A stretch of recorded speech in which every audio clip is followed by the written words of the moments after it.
Hey everyone, this is podcast number 8, and today I'm joined by Tom and two very special guests. We have Balderstone and Shanil Shah from Agora.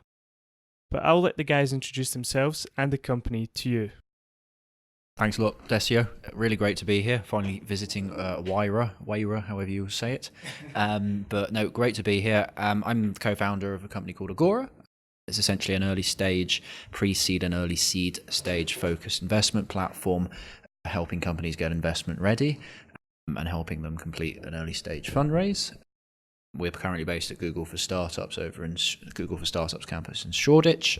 I also co-run Birmingham Enterprise Community Accelerator, which is Birmingham's newest accelerator, and help them. We're raising a fund up there. We're working on our first program and cohort at the moment, which I've been doing fairly recently. Studied at Warwick Business School and HEC Paris, spent a lot of time in France and Spain, and really deal with anything, any tech-related company, very agnostic with what we look at. So, what is the story here? How did Agora came about, and were there any traces back? Can you trace back any of these experiences to when you were a kid? Like, did you ever have this inside desire to create something like this? Or what were you like when you were a bit younger, say, before you went to university? So I'll give a little bit of this, and then Shanil, who's with me, our COO and head of partnerships, can give a little bit more insight into that and our backgrounds as well. So I've never really liked studying. Go to a sort of typical British school, you get forced into doing something quite focused, Oxbridge, something very traditional. Started off wanting to do engineering, like maths, and then actually started off with a law degree, which I then changed and ended up doing business.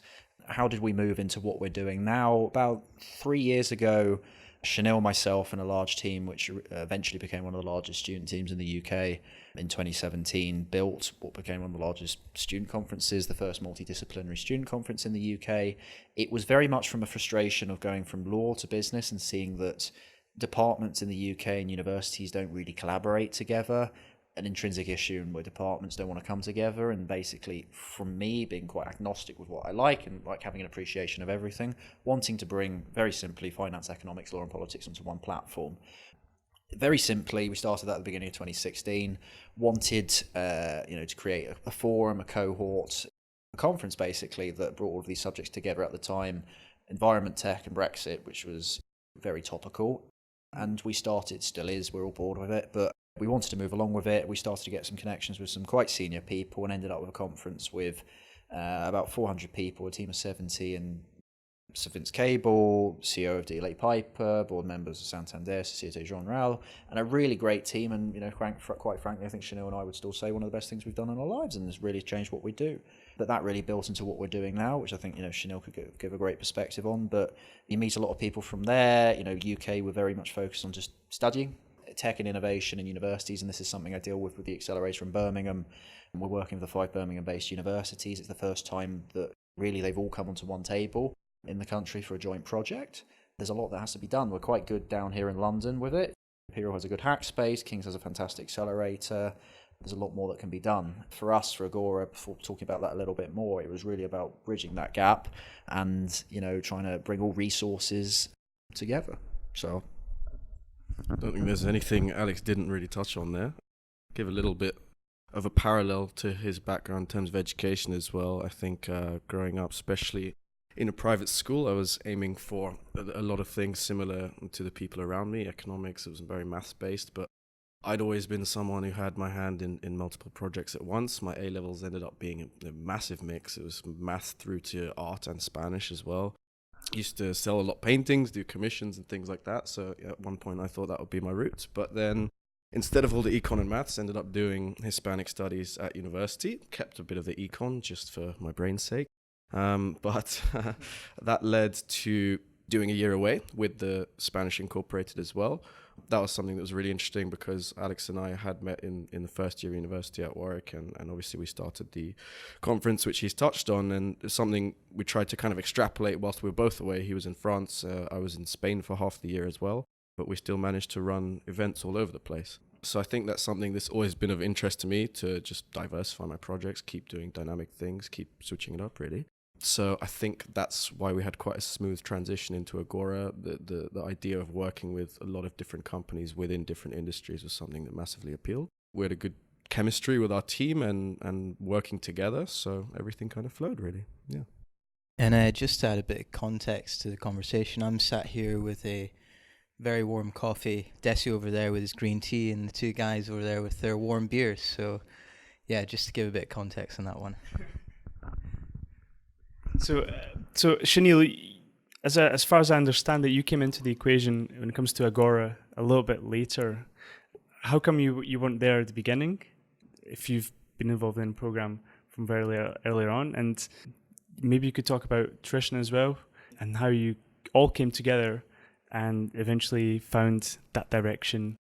Sure. So for some context, when I was in HEC, I got involved in blockchain briefly. The university I was at over there, HEC Paris, is the biggest academic partner of Station F. So that's really when my transition started, and I looked at what I wanted to move on with.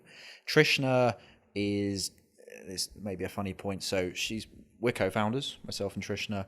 Trishna used to run one of the first student incubators. She ran the first student incubator in the UK, which came out of Warwick, and had done a lot with both the institutional and startup side of pre-seed fundraising. So for her experience was really in terms of understanding why the UK is so far behind the US in terms of early stage fundraising, why venture capital is basically broken, and why there's still a lot, and I think we'd all agree with that, and why there's still a lot that angels and, in terms of how we raise capital in this country at an early stage has to be, democratized and moved on, and, how crowdfunding is fundamentally broken as well.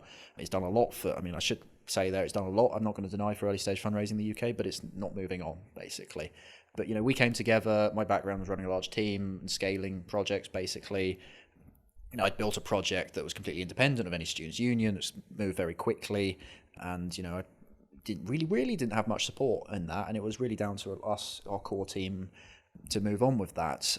Shanil can touch on this, but Shanil's background used to work for Invest in Education. It's one of the largest pre-university course providers in the country, and used to run student services for that with thousands of students. So it was a very sales-focused role. And Trishna lives in Panama. She works for Lazard, but for a strategic aspect, very numerical strategy, that's what we deal on.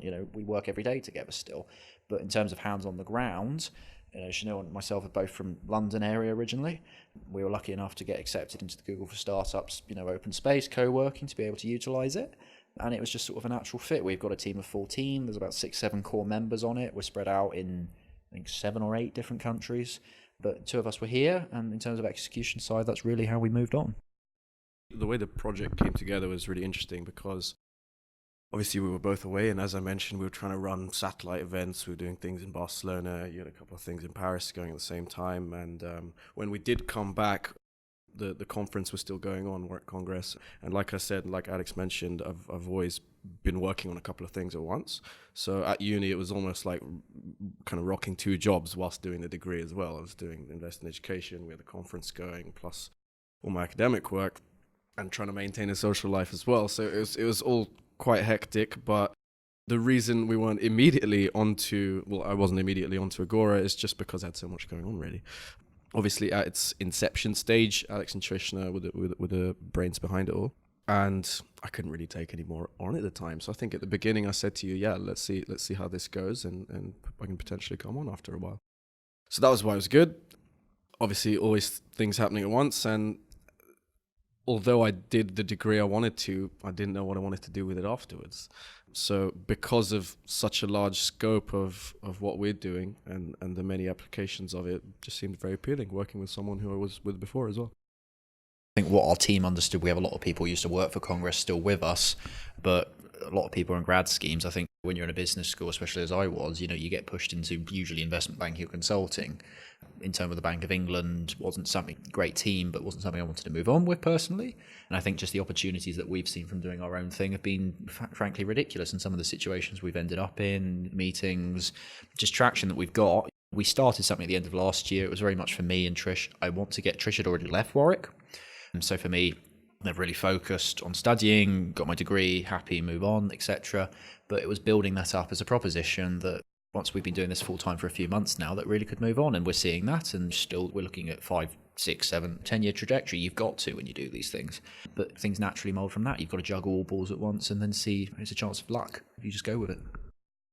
So can you tell us about any disasters that have happened, maybe at a conference, if any, that came up? Maybe some fun stories to tell around that one. I think there's an issue of confidentiality around some of these things because I don't want to reopen war wounds that are still not fresh, but yes. I think a lot of people didn't understand what we were doing. We, frankly, again, some of the contacts that you get linked when you're in a business school and you start to know who's doing what and you get some intros to certain people, it's quite frankly people you see on the news start coming up and you sit in meetings with them and thinking, what am I doing here and what have I built? And frankly, I'm promising something quite big for next year. That's when we started, and how's this all going to go? And you've just got to sell yourself. That's you're learning to sell. Yes, we did have a number of disasters, I would say. I mean, we ended up raising, in terms of sponsorship of a university's student society, whatever, the largest that Warwick had ever raised in the shortest amount of time, which was generally down to the sponsorship team we had at the time and 2 individuals, including Shanil, who cracked that in months. But yeah, there was legal trouble. You've got to become, at some point, lawyers overnight and get external support. Despite changing degrees from law, this is my diplomatic voice, and despite changing, degrees from law, IP, contract, employment, the full range, it's super interesting when you do it practically, but in theory, it's very hard to gauge. And I think legal tech is very interesting. We work with seed legals quite a lot. I know they're not regulated by the Law Commission, so they're not classified as lawyers, but they've been doing a absolute superb job, and we love seeing what they're doing and events with them, etc., and filming with Anthony, the founder, of what they're doing. But, law is law. Yes, we did have some pretty hard disasters. You wake up and you think, what am I going to have by the end of today? But you deal with it. It's the stuff that I'd rather had happened before than rather in 10 years and think, oh, I've got a mortgage now or whatever, that 23 or the time 21 and experiencing it. I mean, Chanel was on the other side of the world doing an exchange in Colombia at the time. But I'd rather be dealing with that at that time rather than in the future. So just to try and sum up what you said there, you narrowly missed the handcuffs but maybe lost a ton of cash. We didn't lose, I would say, cash from that or handcuffs, but there were some precarious situations which we didn't foresee that we probably could have foreseen from certain partners that we were working with. But yes, had to think fast, had to act quickly, and had to be diplomatic at times more so than I would have liked to. Yeah, I mean, I'm being pointed to another situation that happened at a social that we had in the second year of the conference, whereby we were very short on entertainment as well, and they ended up pulling in some students and having the BBC news editor, Gavin Hewitt, leave quite quickly. Lovely bloke, but quite quickly from what we were doing after there was a very, how would I diplomatically say this? God, you really put me on the spot there, haven't you? Perhaps the entertainment performance. Too burlesque style. Dance, again to be diplomatic, which, yes, I'll pass back to you, Desi. So, but these are the things that people never truly get to hear about. Running a startup or any new venture, you have to come across things that you don't really expect them to happen or even be done. Like you said, you have to think on your toes. You have to be super quick. And these are stories and memories that you build and you pass on to the generations to come. And that's what's exciting about what we're all doing here. Can I just say this specific podcast will be uploaded through the blockchain, so forever immutable and never taken down. I'm glad we work with you guys. No, it'll be on YouTube.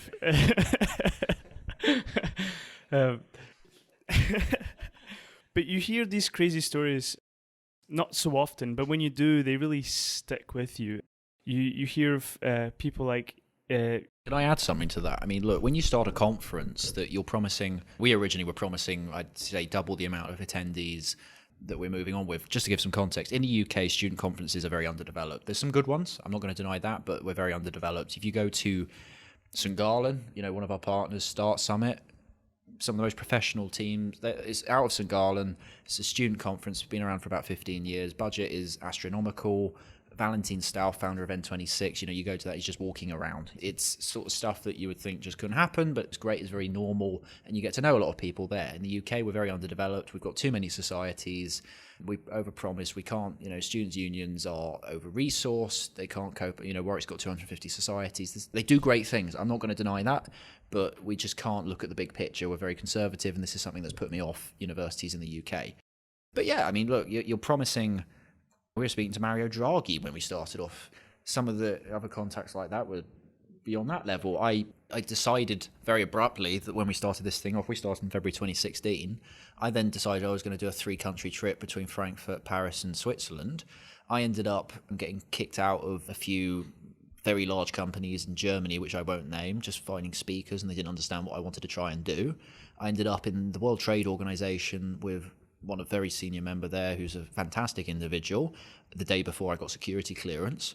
And frankly, we had people like Michael Moller, who's I think he's retiring now. He's about number 3 or 4 in the UN, and in the end he couldn't come because the actual head of the UN was going to meet him. You've just got silly things like that which happen.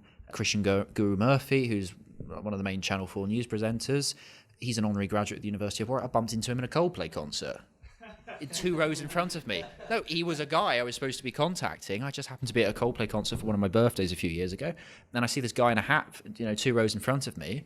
And then I was like, it can't be him. And looked at his Twitter and was like, oh, okay, hundreds of thousands of followers. It must be him. And then I ran after him on the way to the toilet.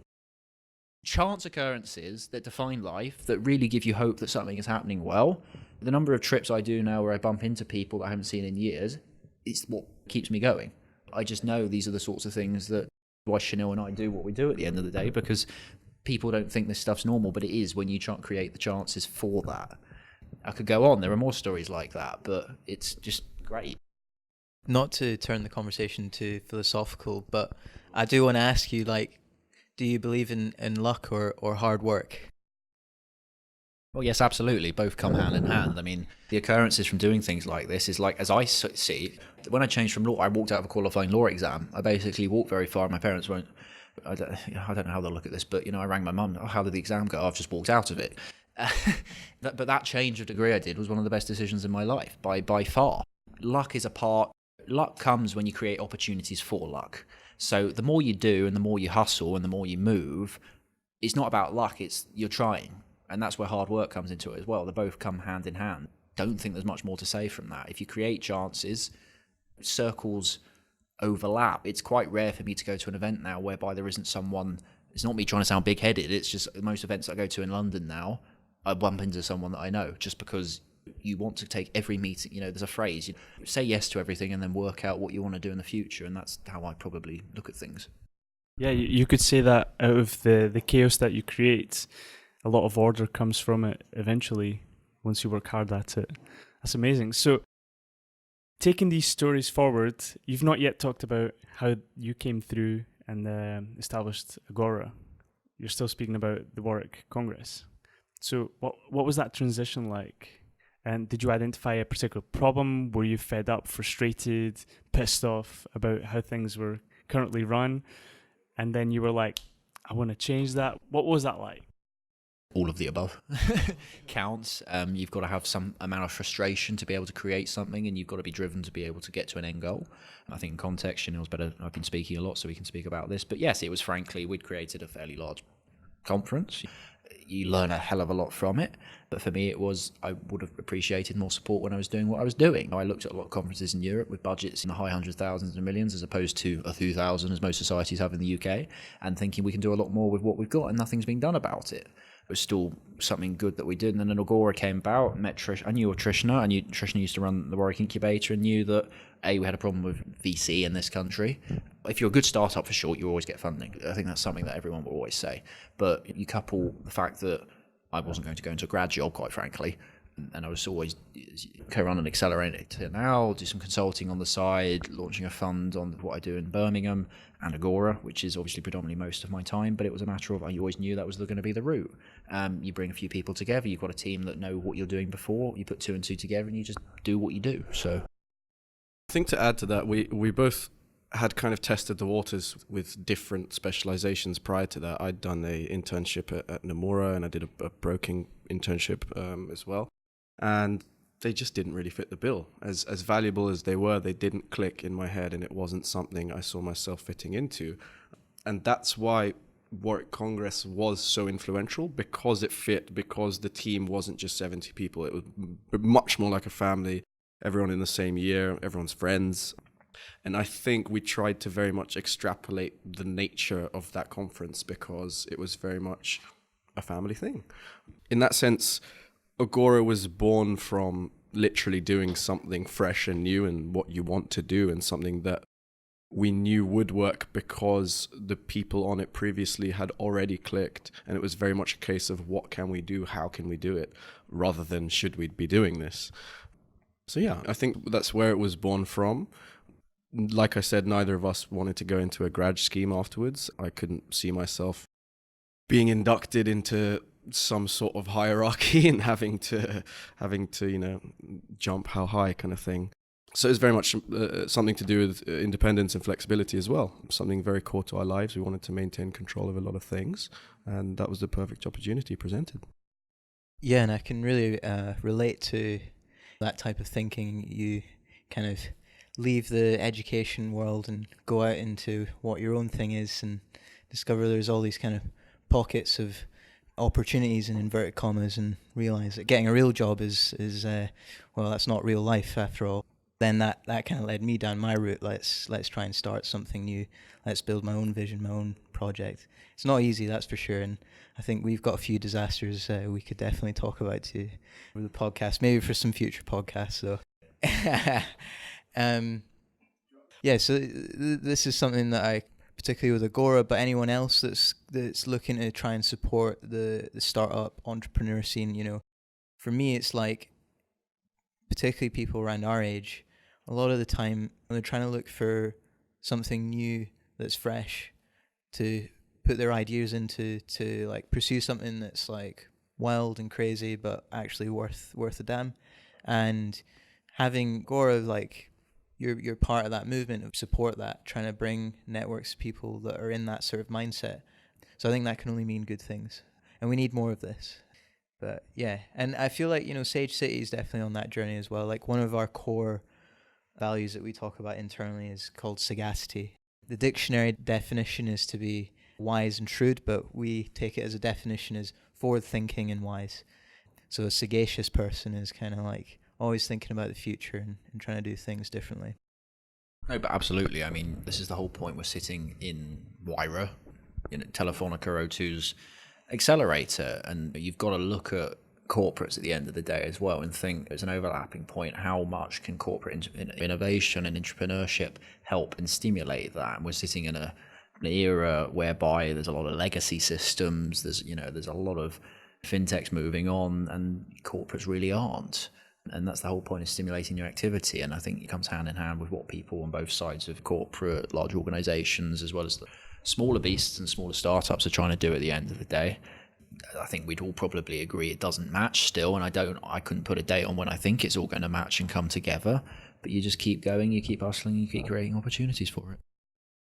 Touching then on core values, I'd like to dig deeper on that. What guides you personally on a day-to-day basis, and of course, how has that transmitted or transpired to Agora?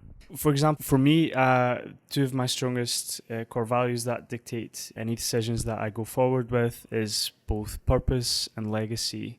So purpose for me, the definition of that is to build oneself up, build one's skills up, so that I can become more useful to others and help others.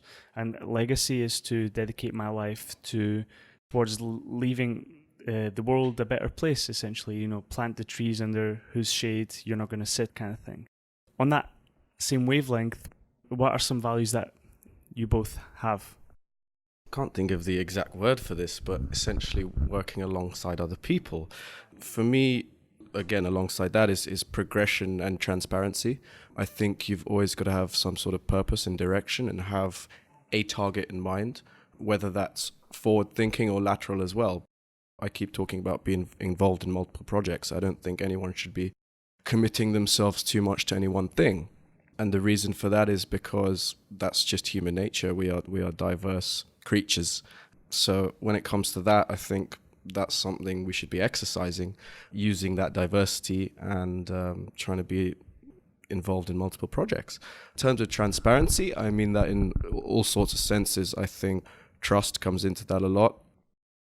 I mean, we could talk about this all day, but I think if there's two things that get me, or just echoing what Shanil was saying, is community. If you've got a good community, if you've got a good team, if you're getting on with people, I mean, pretty much that's the best way to do it. Pre-seed's obviously very focused on what's the team's background, where are they going, where's the thought come from. Obviously product's a big part of that, but it's not the be all and end all of all of it. And I think the other thing for me is be pragmatic but ambitious. I think you've got to be realistic with what you're doing at the end of the day, but unless you've got a big vision with what you're going, where you're going, you're not going to get anywhere. Now, I can't remember if it's Reid Hoffman or Peter Thiel who said this, but first MVP has literally got to be crap. If it's not crap, there's a problem. Like, you're solving a problem. If you've got that ambition that you're going to hustle, I mean, hustle's another part of this, but if you're going to hustle and you've got that big vision and you're going to get there, sure, you're going to dip down a number of times, but it's the whole point that if you have done, say, 3-4 startups and they've all failed, it is still easier to raise VC funding, or it's still easier to raise the early stage funding that you need, because you've gone through that process and you've got names to that title. You could say, I've worked on this, I've moved on this, I've learned to hustle, I know what it's like to bootstrap. That's the whole point of that. So, I mean, it's a culmination of lots of different things at the end of the day. Yeah, and I like the way you've kind of talked about that process of going after something, and then not everything's going to succeed. You go through your failures, your disasters. Some disasters will put you out the game, and some are pretty bad, but you can still keep going, and that's perseverance at the end of the day. And I like how you've got that kind of optimistic viewpoint on it. Some people, they're so afraid of failure, they don't even try in the first place. And so it requires a certain character to kind of keep these ideas going. No, but again, without repeating, going back to Congress, we were looking at a conference originally of like 1,000 people and a budget that was a lot bigger than we eventually had. And we had one of the largest budgets of a student-led thing at Warwick that was going on, and we did very well with what we did. But you had to have that big vision, otherwise everything was too small, for example, there.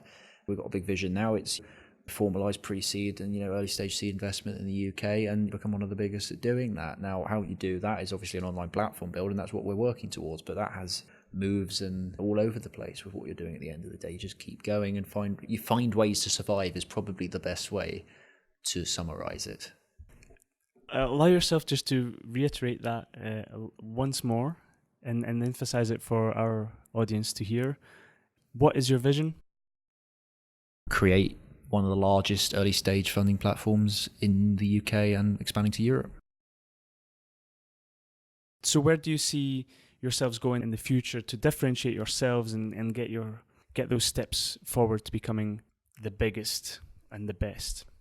I think we've been lucky in building good networks. We're sitting here in Wyra, met you guys. We're lucky that we work with a number of accelerators, co-workings in the UK. So I think we've still got to find good talent, good startups, pre-qualified, but they still don't understand basics of SCIS, EIS funding, what a founder's agreement is, how you formalise equity. It's a full process for us. So you could say we're doing a lot of consulting at the moment in that regard. It doesn't transcend into the legal sphere because it is not that.